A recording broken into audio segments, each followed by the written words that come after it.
ஒரு நர்ஸ் மருத்துவமனையில் சோர்வடைந்த ஒரு படுக்கை நோயாளிக்கு தனது கைகளை பயன்படுத்தி ஜெபிக்க கற்றுக் கொடுத்தார்.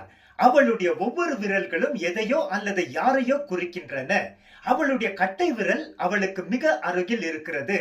அது அவளுக்கு மிகவும் நெருக்கமானவர்களுக்காகவும் அன்பானவர்களுக்காகவும் ஜெபம் செய்ய நினைவூட்டியது. இரண்டாவது விரல் சுற்றி காட்டுவதற்கு பயன்படுத்தப்படுகிறது. ஆசிரியர்கள் யாரை கேள்வி கேட்கின்றார்களோ அந்த நபரை சுட்டிக்காட்ட இரண்டாம் விரலை பயன்படுத்துகிறார்கள். எனவே இரண்டாவது விரல் பள்ளியிலும் மருத்துவமனையிலும் உள்ள நர்ஸின் ஆசிரியர்களை குறிக்கிறது. மூன்றாவது விரல் உயரமானது.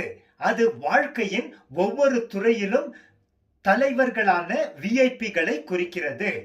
ஒவ்வொரு பியானோ கலைஞர்களுக்கும் தெரியும் நான்காவது விரல் மிகவும் பலவீனமான விரல் என்று. அது பலவீனமானவர்களுக்காகவும் பிரச்சனையில் இருப்பவர்களுக்காகவும் வலியில் இருப்பவர்களுக்காகவும் ஜெபம் செய்ய நினைவூட்டுகிறது. சிறிய விரல் மிக சிறியது மற்றும் மிகவும் முக்கியமற்றது. அது நர்ஸ் அவர்களை குறிக்கிறது என்று நர்ஸ் தெரிவித்தார். இது ஒரு நல்ல அழகான பிரார்த்தனை திட்டம். பிரியமானவரே, இதை நான் வாசித்த போது யோவான் 17ஆம் அதிகாரத்தில் பதிவு செய்யப்பட்டிருக்கும் ஆண்டவராகிய இயேசு கிறிஸ்துவின் திட்டம் கொண்ட ஜெபம் என் நினைவிற்கு வந்தது. 1 முதல் 5ஆம் வசனம் வரைக்கும் அவர் தமக்காக ஜெபித்தார். வசனங்கள் 6 முதல் 19 மற்றும் 22 முதல் 26ஆம் வசனங்களில் இயேசு தம்முடைய சீடர்களுக்காக ஜெபித்தார். வசனங்கள் 20 முதல் 26இல் அவரை விசுவாசித்து பின்பற்றுபவர்களுக்காக ஜெபித்தார். இந்த ஜெபத்தில் நீங்களும் நானும் சேர்க்கப்பட்டுள்ளோம்.